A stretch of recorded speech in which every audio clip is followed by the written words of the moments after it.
What's up, everybody? And when I say everybody, I mean nobody right now, but waiting here for a few to hop on for this live video. I'm in Ohio and just um, was here for Goruck selection.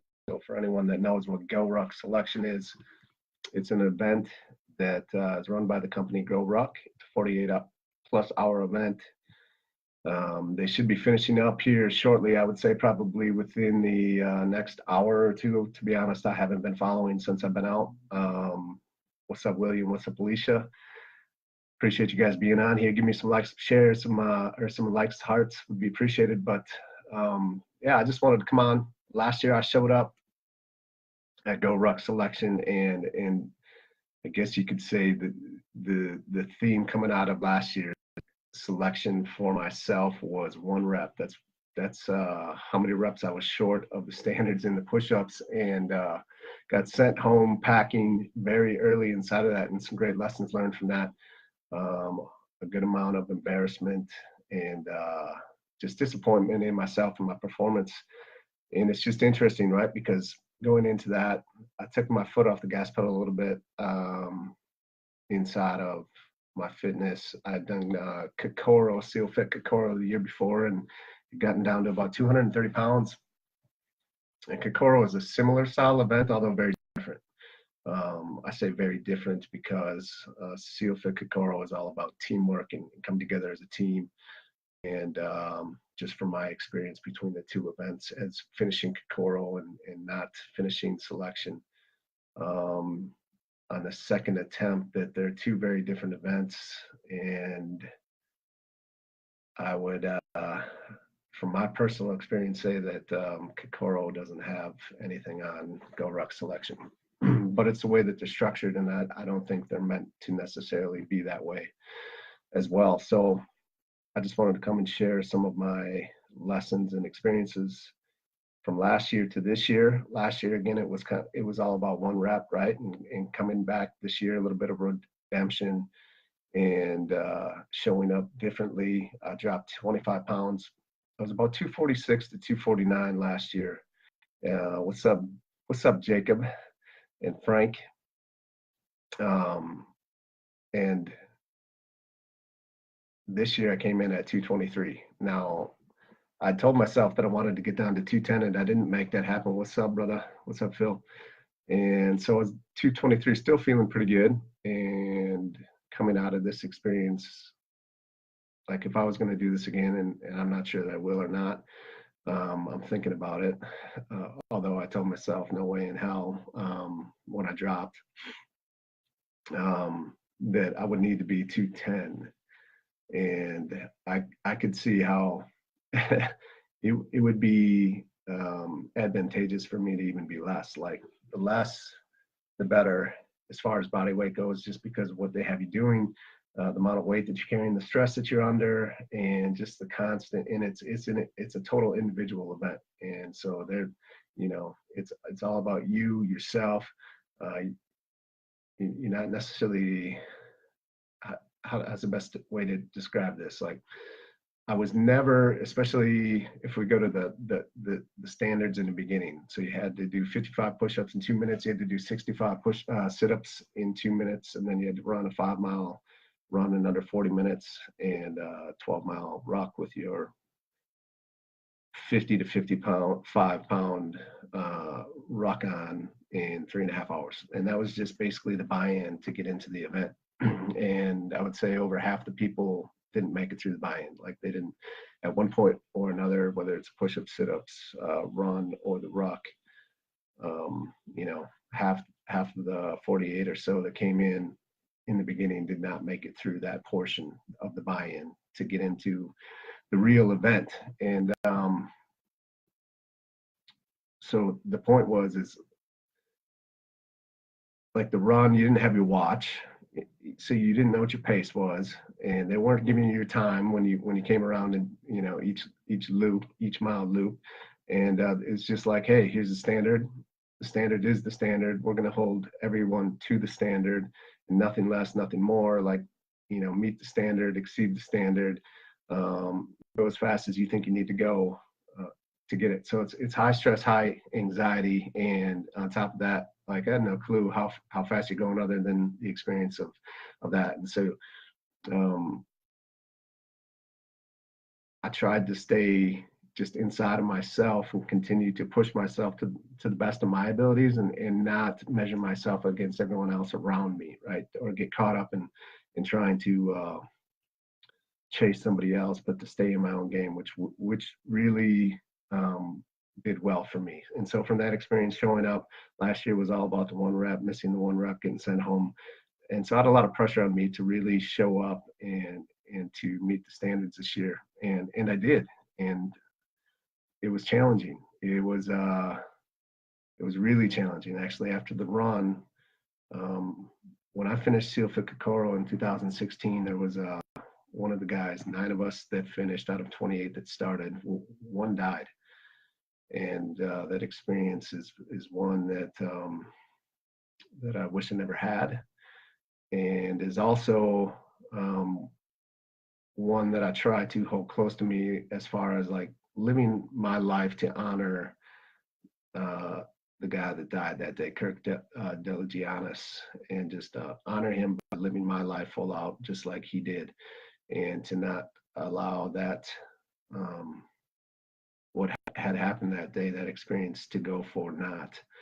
And so, but after this run, it was extremely hot. It was like 90 plus degrees, extreme humidity, and a lot of people started dropping. And all of a sudden, the sirens were coming, and the firefighters and the first responders showed up, and there was two guys that were sent to the hospital. And so here I am coming out of this experience with Kokoro, like actually watching a man die right in front of me.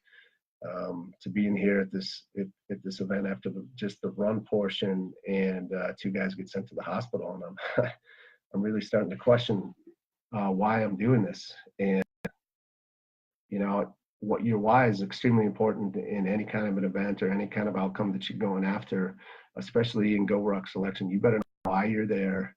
And Phil, yeah. So I don't know if you heard, but Kokoro doesn't hold a candle to selection. Kokoro is extremely difficult. Having said that, in my experience, selection is 10x. And I never would have thought that I would have said that. Not in, I made it through 13, 14 hours of selection. And, a big piece of that is carrying a 50, 55 pound ruck the entire time that you're doing everything that you do. It's all individual, not teamwork. Kokoro is all about teamwork and come together, lifting each other up, take the focus off yourself and put it on somebody else and lift them up to get you out of your pain, out of your head. Selection, like there's none of that, and they're constantly pouring the pressure on you, and it's just a whole completely different game to Kokoro, and so much more difficult than Kokoro, in my opinion. But yeah, back to the why. So I experienced this at Kokoro where a man dies in front of me, and then I get here, and my why has always been, and even at Kokoro, was to lead my family by example. To lead my kids, to show them the example, to show them what it's like to set big outcomes, and to not only go out and accomplish those, but to do the work necessary to get yourself prepared to do that. And then these 2 guys go to the hospital. I'm starting to kind of have a little bit of a flashback to my experience at Kokoro, and I'm like, what am I doing? 42, I got 3 kids. Like, why am I doing this? And it's not a good place to be when you're in an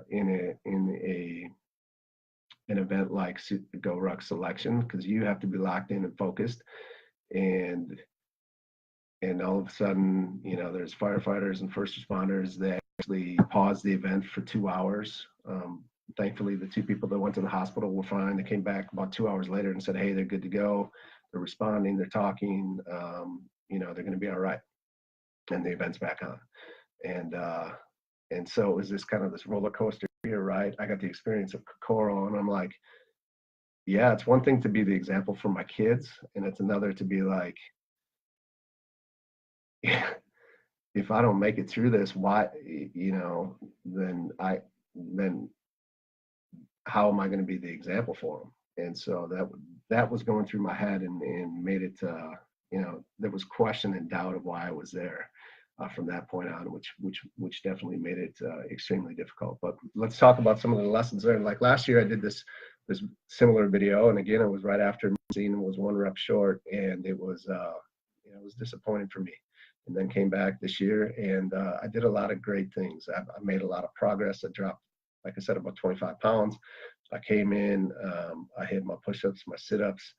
But I really, one of the big lessons is you really get what you focus on. And so I put really more focus on getting through the PT standards than I probably should have. Like looking at it now, should have spent a lot more time than I did. And not to say that I didn't train with rock or a weighted vest or anything like that. I just didn't do enough of it. And because I was focused on my experience from the year past, which was not making it through the PT standards of the buy-in portion. So I came back, I was ready, I was focused, and there was a lot of stress and anxiety around the PT part, and I made it through. And then I just wasn't, I can look at myself and say that I didn't prepare enough for the rest of it. And so it's just all these lessons that you learn, right? As we go through different experiences in our life, it really all is for naught if you're not extracting the lessons that can be learned from everything that goes on around you, and be willing to be open to that, be willing to be open to the lessons, because if you're closed off to that, you're really doing yourself a disservice.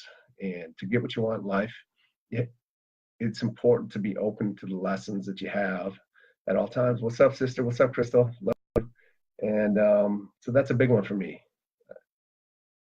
Even a year ago, I was beating myself up because of the end result. And the reality is, I don't even know who's left in selection, although I'm guessing there's 1 or 2 guys left. When I dropped out, I think there were 8 people left after there was like 3 of us that dropped out around the same time at 3 a.m. And there were 8 people left out of 48. And so this is an extremely difficult, and it's just, so my point is like I would measure a lot of who I was based on an outcome like this. And the older I get, the more I can look at the progress that I've made, because it's all about progress, not perfection. And you truly can't. What's up, Joe? One of the other lessons that I came from this was that you truly can't get a true baseline, right, or a measurement of your current reality or how you stack up unless you put yourself in these kinds of situations. And I'm not saying that, selection definitely isn't for everyone, Kokoro isn't for everyone, and it shouldn't be, but whatever that is for you, right, if that's in all of the big areas of our life, physical, spiritual, relational, financial, whatever you're going through, in order to get a true baseline, you have to put yourself in the game, or in game-like experiences, or in real-life situations, because there's just no other place to do it. I can't create that kind of an environment, the kind of stress and anxiety, and how I'm going to perform under that, inside of the heat and the weather that we had. There was a guy that dropped right in front of us after the push-ups. And that should have been right there a check to me of how this experience was going to be from the beginning. And then, like I said, after the run, a bunch of people dropped out, 2 went to the hospital. And so, not for the faint of heart, but it's important to know where you are, to know what your baseline is, so that you can then move forward to get what it is that you want. And I truly feel is that you need to put yourself in situations.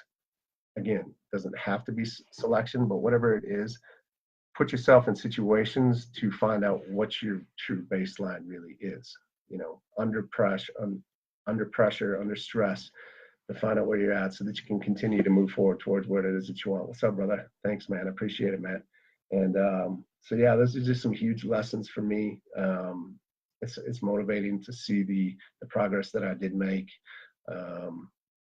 And I don't know, I don't know if I will. Another lesson that I took out of this, going into this, I really didn't talk about it a lot. Last year, I talked about it a little bit more and shared it with quite a few friends, and maybe that was a bigger piece of why I was embarrassed or disappointed in myself, because I knew a lot of people were watching me and supporting me, and I let a few people know coming into this. But and I don't know that I'm not saying there's not a right or a wrong answer to that, whether you're going to be the guy that's going to put it out there and put yourself out there as far as what you're going to do and what you're going after, or whether you take more of a approach like myself this year. It was just, I'm going to do the work. I'm going to show up and see what I got, and see how I stack up, and then see what I need to work on and see where my weaknesses are. And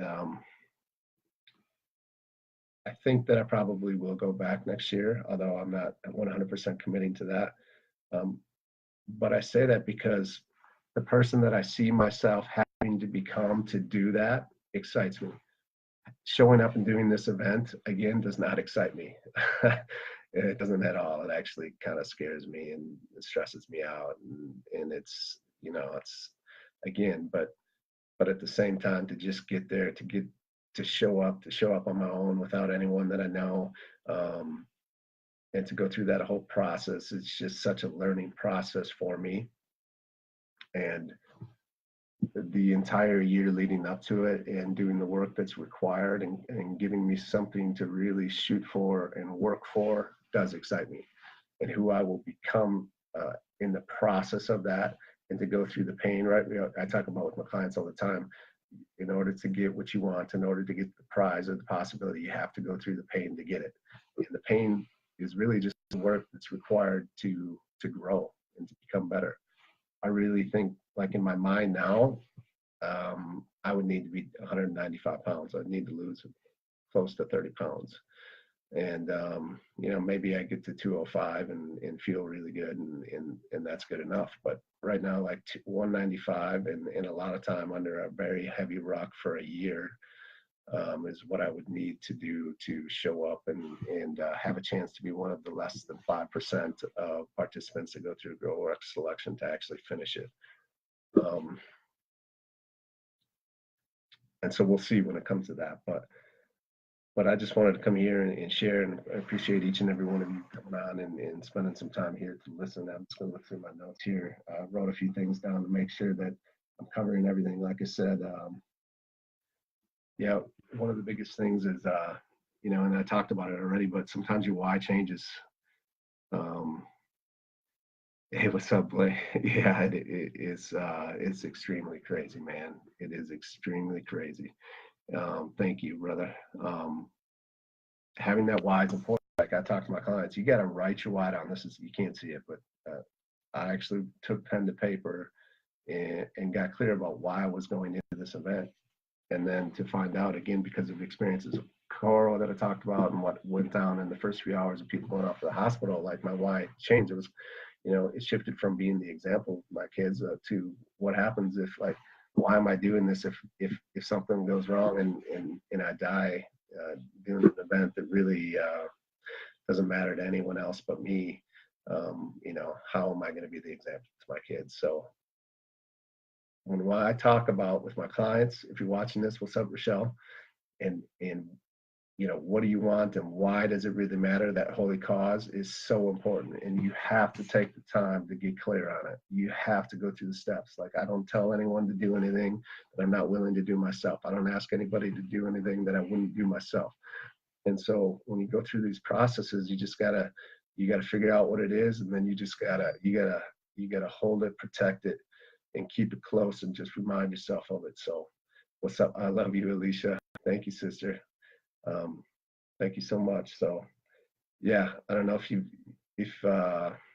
be interesting to see who finishes this event off. But for me, whether it's selection or it's just something, I always have to have something that I'm working towards to continue to push and improve. And that's just what gets me going, which gets me moving. I'm going to share a picture on Facebook after this video of, basically me a year ago, actually the day of the event, when I got sent back to my hotel room after missing one up to the morning before, just so you can see the progress there, and just to maybe bullet point some of the lessons I've been talking about on this video and the growth that I've had going through this process. So don't beat yourself up. If you go after something big and you don't make it, like, are you better off than had you not even tried to attempt to do it at all? And personally, I think so, right? You know, selection, like I said, less than 5% of the participants actually finish. So is that an excuse to, um, you know, I don't necessarily use that as an excuse of why I didn't make it, but at the same time, uh, you know, it's okay, right? I can still step back and take a look at myself from where I was last year, coming out of failing it, and how I performed to this year and how I showed up and all the progress that I made along the way, and knowing that I am better today than I was 12 months ago. And yes, I didn't make it through. I made it further. Um, you know, I'm not here for participation trophies, but at the same time, like um, I truly am happy with the progress that I made. And I'm open to realize the weaknesses and the places that I need to work on and perform and get better if I want to go and give it another go. If I want to continue to move the needle forward in my life, and that's what I'm all about in all of the areas. And so the physical area for me is one that I love to push, and that allows me to transfer those lessons that I've learned and that growth that I get inside of my body into all of the other areas of my life. And so, what's up, Debbie? How you doing? Um, so yeah, that's my take, my 2 cents, my recap on Goruck selection. If you have no idea what it is, then you're probably lost in this conversation. But you can check it out at goruck.com. It's one of the events that they do once a year. It's their elite event. And in the Army, if you want to be a Green Beret inside of the Special Forces, you go through this process called selection. Selection is, you know, I think it's like a 2 week process, but it's crazy, and they model Goruck selection exactly after the Army selection process that you go through to become a Special Forces Green Beret. So if you have no idea what it is, that's kind of a short, brief definition of what selection is and where it came from. All of the cadre at Goruck selection, they're all Special Forces guys from the Navy, Marines, Air Force, Army, all the different branches of the special operations. They're either active duty special operators or retired. The owner, Jason McCarthy, he was a Green Beret in the Army, and so they're all about the standard and push people, and they've created this event for those that want to see if they have what it takes to make it through. And like I said, less than 5% do have what it takes to get it through. And there's a lot of luck along the way, as far as, you know, you got to hope that your body holds up, because it is all about safety. And even though 2 people went to the hospital, you know, they're definitely concerned for you, and the first signs of you and your body not operating the way it should. They they'll take you out because they don't want anything to happen at the event that could seriously harm or injure you moving forward in your life. So check it out. I appreciate you guys checking this video out, and those are some of the lessons learned from this past year for me inside of my life, and the journey of going after and taking on Goruck selection. So I hope you guys have a great day.